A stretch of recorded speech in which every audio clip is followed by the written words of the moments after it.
for is this, is that everyone has a mountain. Steve has a mountain. I have a mountain. And it doesn't have to be a physical mountain. It doesn't have to be, a 14K mountain out in Colorado, or it doesn't have to be Denali. It could be that you're looking for a job and you can't find a job. That's your mountain. How are you going to approach your mountain?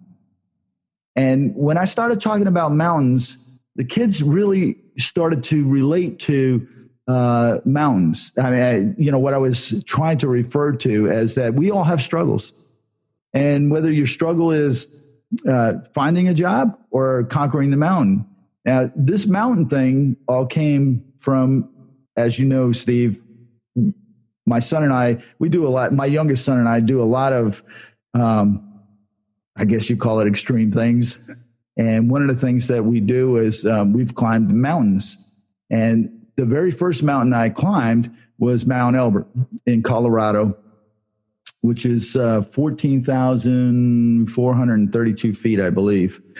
And when I started telling people that that's what I was going to do, at the time, I didn't realize it, but when looking back, I can see it plain as day. There's this group that says, why do you want to do that? Why would you climb a mountain? What's in it to go climb a mountain? And then there's this other group that's saying, whoa, that's cool. Let me know how it goes. And, maybe if I can, I'll go with you or whatever. Good luck and all this stuff. Right. So when I climbed that mountain, I literally, like you said, I had a life-changing experience, because up to that point, I thought I was this bad dude that could just about do anything. I could still do 100 push-ups and do all this stuff. And I learned a very tough lesson, but I also proved to myself and proved to others that when you have the right mindset, you can accomplish anything. And I saw it on the mountain. And when I'm talking to students, I'll draw, there's a triangle that John Wooden does, and it's the triangle of success, I think it is, or pyramid of success, whatever he calls it. Well, I drew one like this. And at the bottom, I put the people that I saw in the parking lot. And those were people that would never come out of the parking lot. They drove there, they dropped the people off, and they just sat there and waited for them to come back down. And then I started thinking, well, those are people like that would rather sit and play video games all day long. Or I tried to get a job and they never even looked on the thing, and nobody wants me. And they just have a mindset that nothing's ever going to come their way. And they'd rather just stay in their comfort zone of watching The View or whatever show they watch. And that's it. I called those people the parking lot dwellers. And you see them in life everywhere. You do. The next group that we saw on our climb were the what I call the tree liners. Now, let me back up one. The parking lot dwellers are the people, they definitely have fixed mindsets. And just because they have a fixed mindset doesn't mean that they can't become a growth mindset. They just have to change their attitude. They just have to take a step out of that comfort zone and see what happens. And that's what I tell people all the time. Just step out of the parking lot. Just try it. You might come out of the parking lot and go into the store and see what happens, right? Most of them will stay in the parking lot. The tree liners are the people, when we were climbing the mountain, there's a definite cutoff where the trees stop and there's nothing but rock that goes all the way to the top. And when we were climbing the first time, the tree line was where the hail and the rain and the snow and the 60-mile-an-hour winds all kicked in. And there were about 30 plus people besides my son and I that were there, and all of the 30 turned around and went back. And these are people that make excuses for everything. And when I talk to the students about making excuses, every student in that classroom related to it, because they all have excuses for everything. And these tree liners, their excuse was, Oh, it's the weather. The weather is bad. We're going to have to turn around and go back.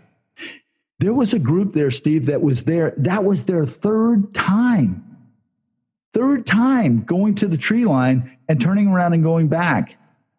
I couldn't comprehend it. I was determined. I was going to the top. I don't. If you ever have the opportunity to interview my son, ask him what I said. Well, no, don't ask him because you might not be able to have it on the radio. I was going to the top, regardless.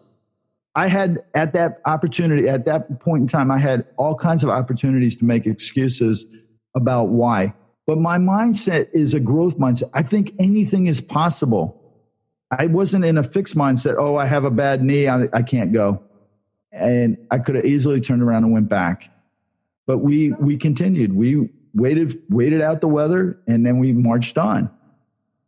Do you have a question? I mean, I don't want to keep talking. No. Tell them about your knee, though, because that made it very difficult. Well, I do. I have a bad knee that I was injured in high school playing football, and it basically it's cartilage. I mean, bone on bone, and I twisted it going up, and I didn't tell my son, and it made it very difficult to climb. But I continued on, and I kept on telling him, it's okay. I just need to take a breath because of the altitude or whatever. Well, he's a doctor of physical therapy, and he picked it out right away, but he didn't say anything because he knew I was going up with him or out without him. And you just continue on. And these are the people that make excuses. The tree liners are the people that stop when they get to a point, and it's like, you're in an office place. And I love, there's a commercial that's out there that talks about the girl, she doesn't get the promotion, but she had done other things and she got a better job and she moves on. I forget what it was for. I think it was LinkedIn or something. I don't know. And it's a perfect example of this. You could not get the promotion, make an excuse, well, they don't like me, and just go back to your cubicle and that's it. Or you can say, well, you could become a summiteer. You could be the one that nothing's going to stop me.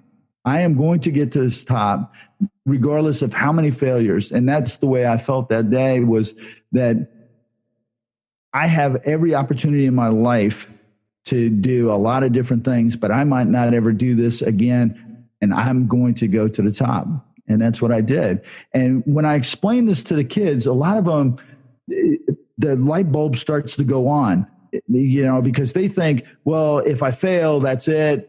I'm not going to try it again. I already failed. It's like when you go out for a baseball team, basketball team, or whatever, sports team, and the coach doesn't pick you. You have two opportunities. You go back and you make yourself better and you come out again, or, well, the coach didn't like me. I'll never make the team. Think about what would have happened, what basketball would have been like if Michael Jordan would have done that. I mean, he didn't even make his varsity high school team. Yeah, and he's become one of the greatest basketball players ever to play the game. And why? Because he didn't accept the failures. He had an open mind about it. And people with open minds or growth mindsets have more positive attitudes. People with negative attitudes have a more fixed and closed mind because their attitude is driving their mindset. It's like, I'll never do this. Look at me. I can't do that. I'll never do this. And that's it. They're fixed. They think that's it. But the thing is, anything in life is possible. And I can tell you that from personal experiences. I mean, people ask me, well, you don't know what it's like to be hurt. You don't know what it's like to be shot at. You don't know what it's like to be yelled at. Let me tell you something. I was in a chemical plant explosion, and I was covered with 500-degree molten sulfur. I spent several weeks in a burn unit. I was put into a coma to deal with the pain. And if I can make it through, anybody can make it through. I could easily say, well, the scars are keeping me from doing this. I can't do that because of this. I don't let those things become my excuses. And it's it's been a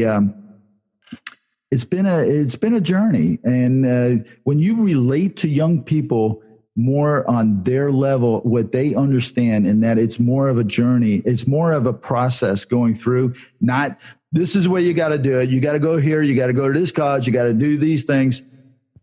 That's when you get turned off, and you get turned off with adults. I mean, Steve, if somebody said to you, Steve, you got to do it just like this, and don't think about me. But you got to do this, or otherwise you won't be successful. How would that go over for you? Well, there's a lot of kids that are about 5, 7 years old that about a few years ago, they had this phrase, I am robot. I am robot. Yeah, it's like, we don't want to be a robot. No, we don't want to be that. We don't want to be that. We want to experience life. And I've got to share this one story with you. So last year I was in a classroom and I was talking about, it's very similar, but it was more about getting out of a comfort zone. And so went through the whole presentation. You have to step out. You have to try it. And you have to ignore what others are saying, because all they're trying to do is keep you down. They're trying to keep you at their level. Okay. Now, do you want to be at their level? If you do, then don't even think about trying anything new. Just hang out with them and be whatever it is that you're going to be for the rest of your life. So we get done with this, and 2 months later, I'm in the similar classroom. It was a different teacher, but same students. And this young lady, and she's an average student, and she wasn't somebody that would necessarily stand out. And she came up and she said, I stepped out of my comfort zone. And I said, really, what did you do? She said, well, since I was 7 years old, I've always wanted to be in the theater. I've always wanted to sing, and I always wanted to do this. And I went and I tried out for this play that's in town. And I know the theater, and it's a pretty significant theater. And I said, and how did you do? I was really excited for her. She said, well, they said maybe come back next year. Work on this and this. And I said, what are you going to do? My mom has already got me a coach and this and that. And it's like, that's what it's about right there. That's what it's about. If you don't take that opportunity, those opportunities are there's not a lot of them. And you got to take the opportunities that come your way, especially like this young lady. It would have been very easy for her to say, well, I'm not this, I'm not that, I'm overweight, I'm over this, I'm over that. And that was the reason why they didn't take me. And what she said was, they didn't think my voice was there yet. She can fix that. You can fix that, right? And that's what she did. Her mom went and got her a voice coach and what have you. And there you go. There's so many stories, Steve, that I can tell you like that about young people. But the biggest thing that I want people to understand is that the moment that you believe that your success is determined by your ingrained ability to do whatever it is the moment that you're going to fail. Because if you believe that you only have what you have and that's it, you won't experience that overwhelming feeling of success, because you have to be able to learn. You have to be able to experience new things without feeling that you're going to fail or whatever. Failure is good. I mean, failure is a good thing. It's what's the quote I think Edison says when he says, how many times did you fail creating the light bulb? And it was like, I never failed. I just found 10,000 ways that it didn't work, or something. It goes something like that. And it's like, it's so true. Well, it's one less thing that can go wrong. Right. It's like Ford's quote, Henry Ford's quote. And I have a T-shirt of this. I went down to his summer home and I bought the T-shirt. It says, if you believe you can, or if you believe you can't, you're right. And think about that. What's all in the mind? It's all in the mind. And it's all, and when I go to these classes, I wear that t-shirt and I ask them that.